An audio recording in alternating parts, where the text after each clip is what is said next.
चलो आगे बढ़ते हैं। सी, अभी थोड़ी सी सिचुएशन हम समझने की कोशिश करते हैं। देखो जैसे मैंने अभी आपको इनिशियली बताया, एक सिचुएशन तो वो हो सकती है जो रियल है, और एक सिचुएशन वो हो सकती है जो आप अपने माइंड में क्रिएट कर रहे हो। फर्क क्या है? हम एनएलपी के अंदर, न्यूरो लिंग्विस्टिक प्रोग्रामिंग के अंदर, इसको दो तरह से डिवाइड करते हैं। एक वो है जो यूनिवर्सल ट्रूथ है, और एक है जनरलाइजेशन है। एक क्या है? Universal truth. यूनिवर्सल ट्रूथ यानी क्या?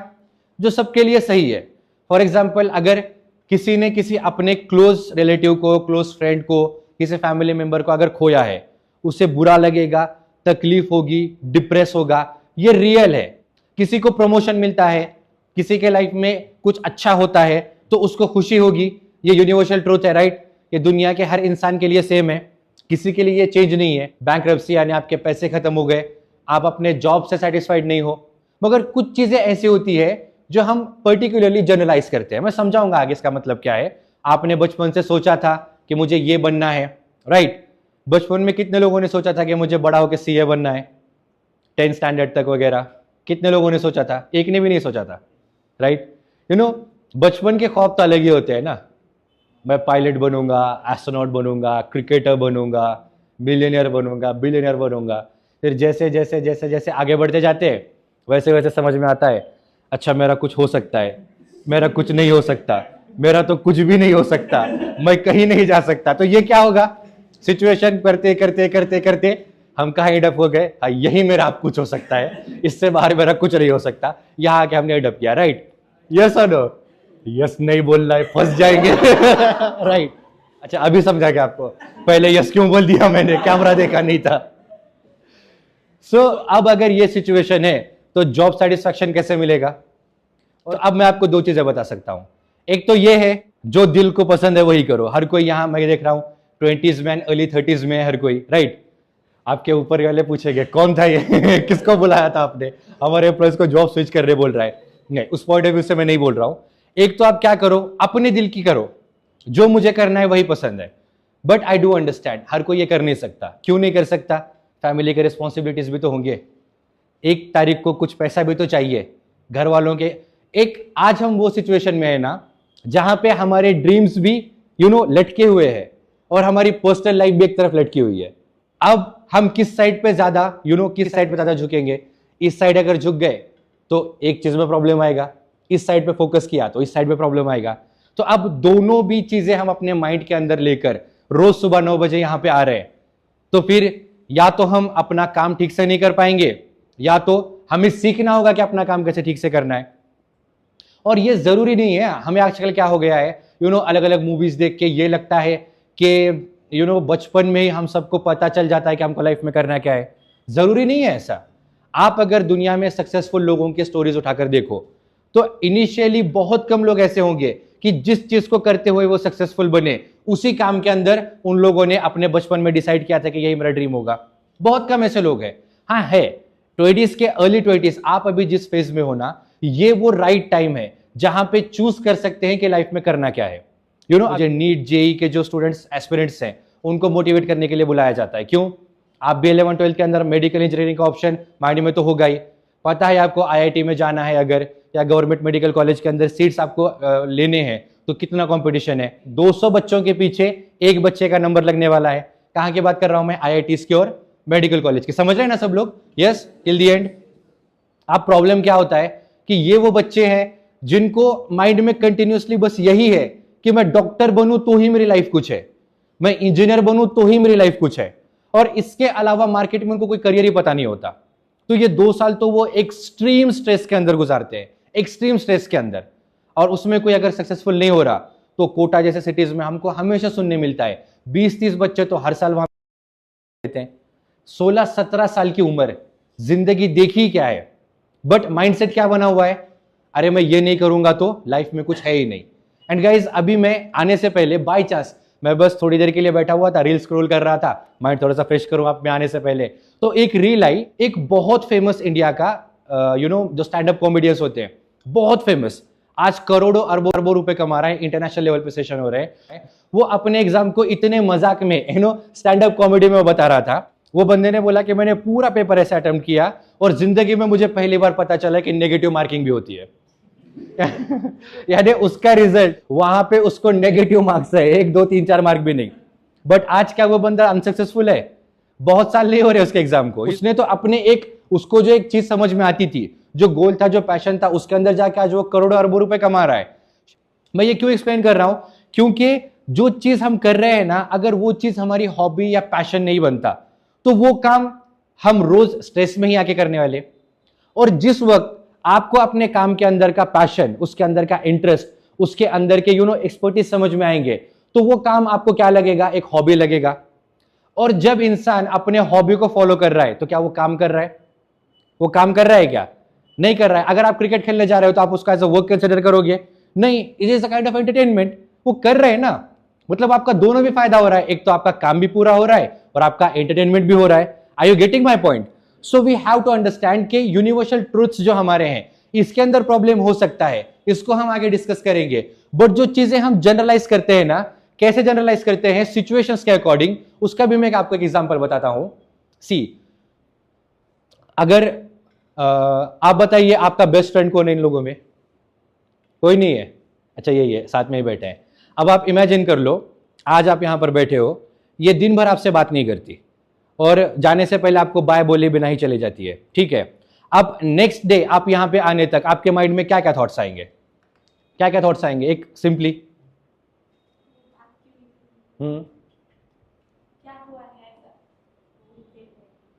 राइट।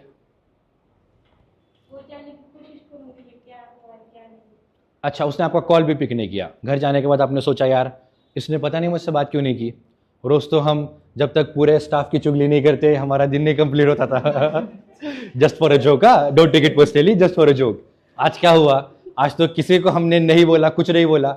आज तो मोहसिन सर के बारे में भी कुछ नहीं बोला। तो ऐसी सिचुएशंस भी हो सकती है अगर उसने आपका कॉल भी पिक नहीं किया तो, राइट। आपके साथ अगर कुछ होगा, अगर ये आपका बेस्ट फ्रेंड है, नहीं होगा, है? है, ओके। अच्छा, इसने आपसे बात नहीं की तो नहीं, हम लड़के नहीं बोले थे, बोलने था। इसीलिए मैंने पहले लड़कियों से पूछा, ये वो ज्यादा इसमें स्ट्रेस लेगी। हम 5 रुपए के चाय के लिए 500 का पेट्रोल भी फूंक सकते हैं, स्ट्रेस नहीं लेते, राइट। बट ये सिचुएशन होती है। अब आप समझ लो फॉर एग्जाम्पल कि उनको कुछ प्रॉब्लम होगा, कोई भी प्रॉब्लम, आपसे उनका पर्सनली कोई मतलब ना कोई फाइट हुई है, ना आपकी किसी बात का बुरा लगा है, ना कोई इस तरह की सिचुएशन है। शायद उनके पर्सनल लाइफ में कुछ प्रॉब्लम चल रहे हैं जो कंटिन्यूसली उनके माइंड में घूम रहे हैं। उस वजह से वो आपको डेली जिस तरह से टाइम देते हैं या डेली जिस तरह से बात करते हैं, वो कर नहीं पाए। अब ये उनकी पर्सनल सिचुएशन थी, बट इसको जनरलाइज किसने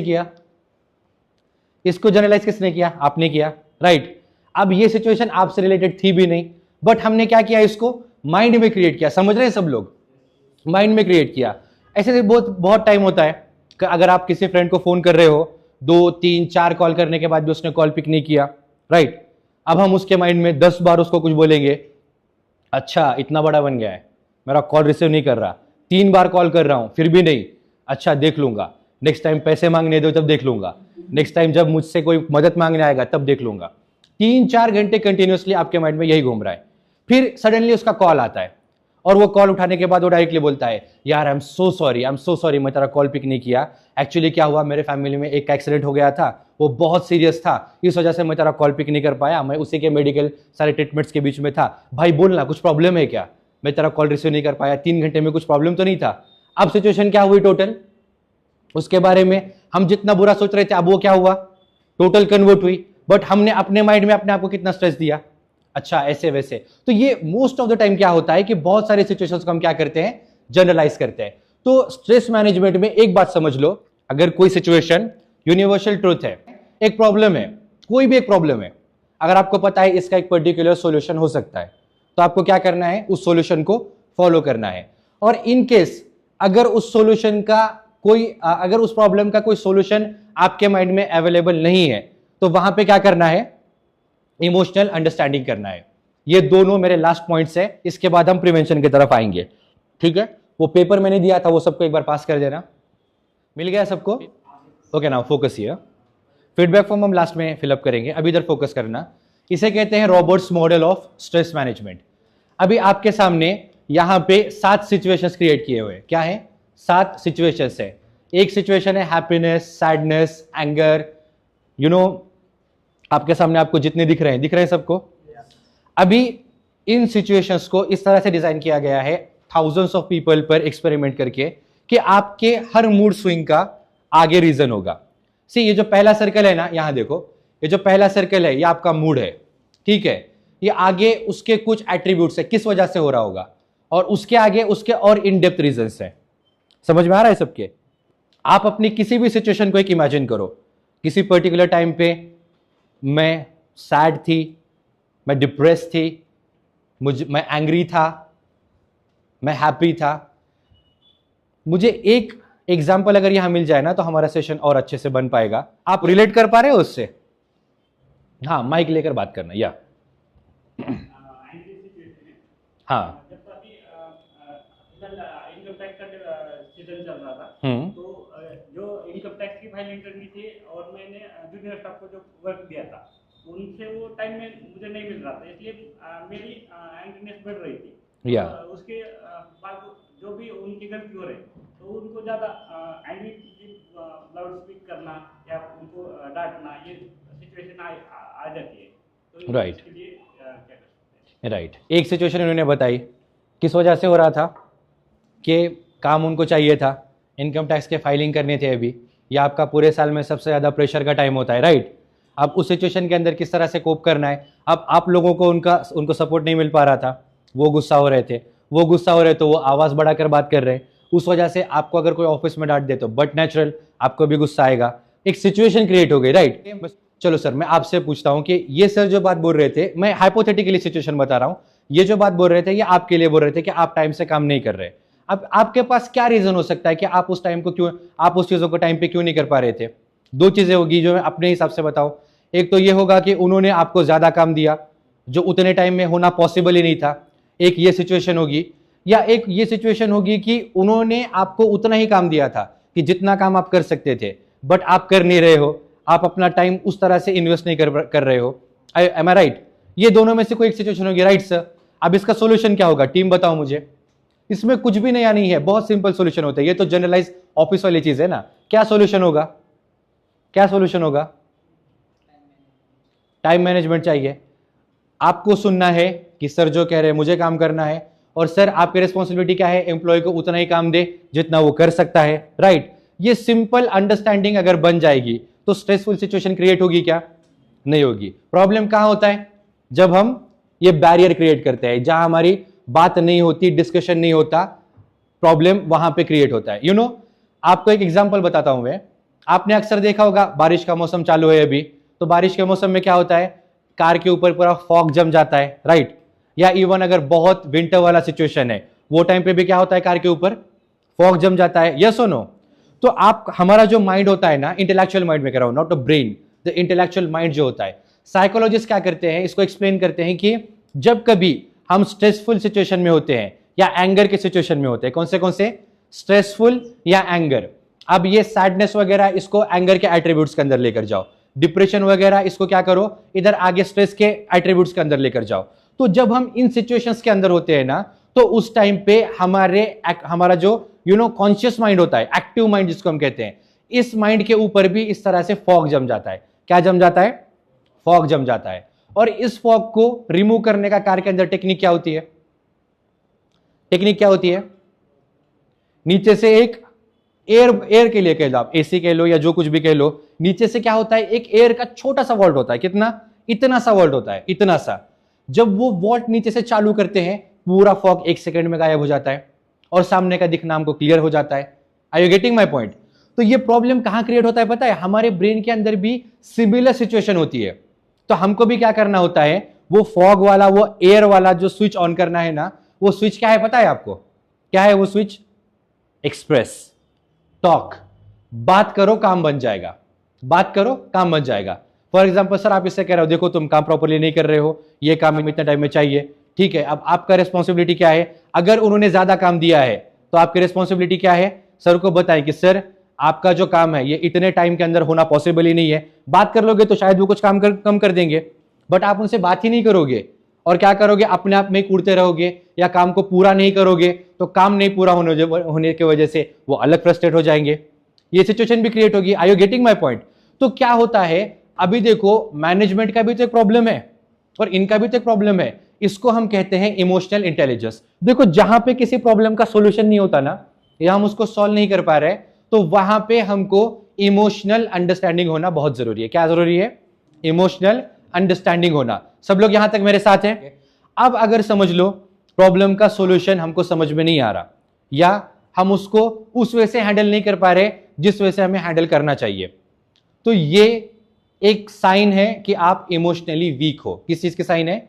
आप इमोशनली वीक हो।